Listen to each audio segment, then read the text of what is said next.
सत्य सनातन धर्म की जय। बोले एकादशी माता की जय।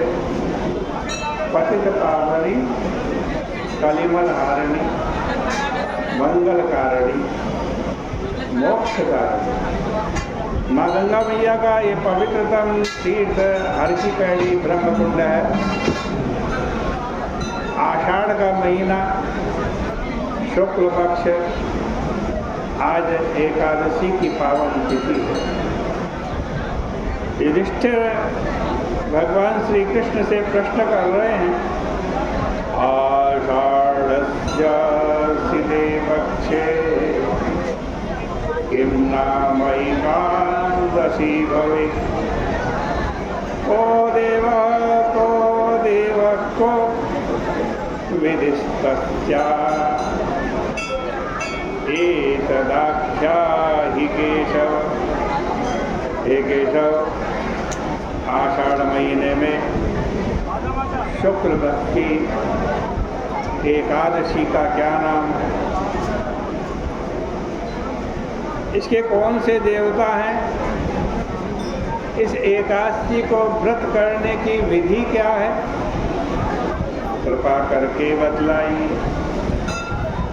भगवान श्री कृष्ण ने कहा, हे राजन, जिस कथा को ब्रह्मा जी ने महात्मा नारद जी से कहा, उस आश्चर्य करने वाली कथा को मैं तुमसे कहता हूँ। नारद जी ने ब्रह्मा जी से पूछा, पूछने पर ब्रह्मा जी से पूछते हैं कि हे ब्रह्मा जी, आषाढ़ महीने की शुक्ल पक्ष की एकादशी का क्या नाम।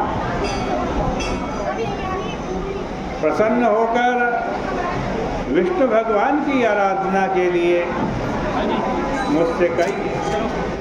ब्रह्मा जी ने कहा, हे नारद जी, तुम वैष्णव हो, तुमने बड़ा सुंदर प्रश्न किया है। जगत में एकादशी से पवित्र कोई पर्व नहीं है। सब पापों को नष्ट करने के लिए यत्नपूर्वक एकादशी का व्रत करना चाहिए। इसलिए शुक्ल पक्ष की एकादशी का व्रत मैं तुमसे कहता हूँ। एकादशी का व्रत बहुत पवित्र है और सब पापों को नाश करके तथा सभी मनोरथों को पूर्ण करता है। जिसने इसको नहीं किया वो नरक भागी है। आषाढ़ महीने में शुक्ल पक्ष की एकादशी का नाम पद्मा एकादशी और देवशयनी एकादशी है। ऋषिकेश भगवान के प्रसन्न करने को यह उत्तम व्रत करना चाहिए। अब मैं पुराण की सुंदर कथा कहता हूँ। इस कथा को सुनने से ही सभी पाप नष्ट हो जाते।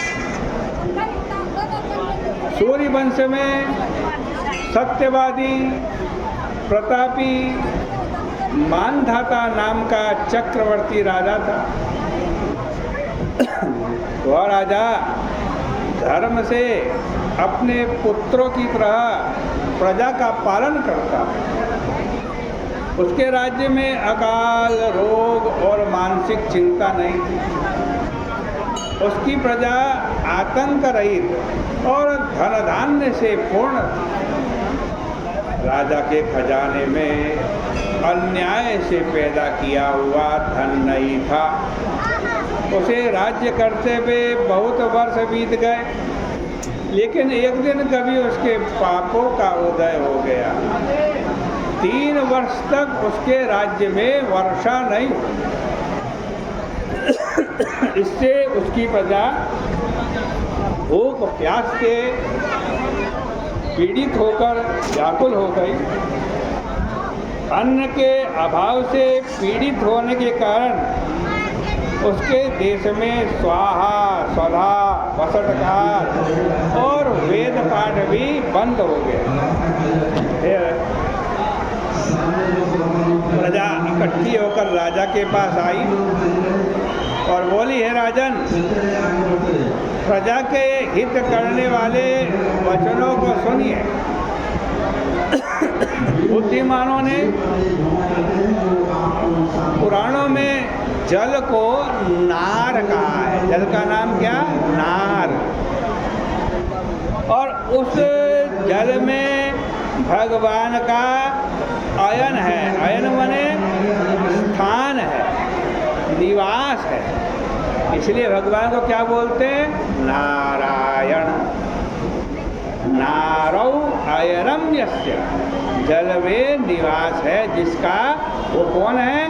वो नारायण है। मेघ रूपी विष्णु भगवान सब में व्याप्त है। वे ही वर्षा करते हैं। वर्षा से अन्न होता है, अन्न से प्रजा होती है। ये राजन, उस अन्न के न होने से प्रजा नष्ट हो जाती है।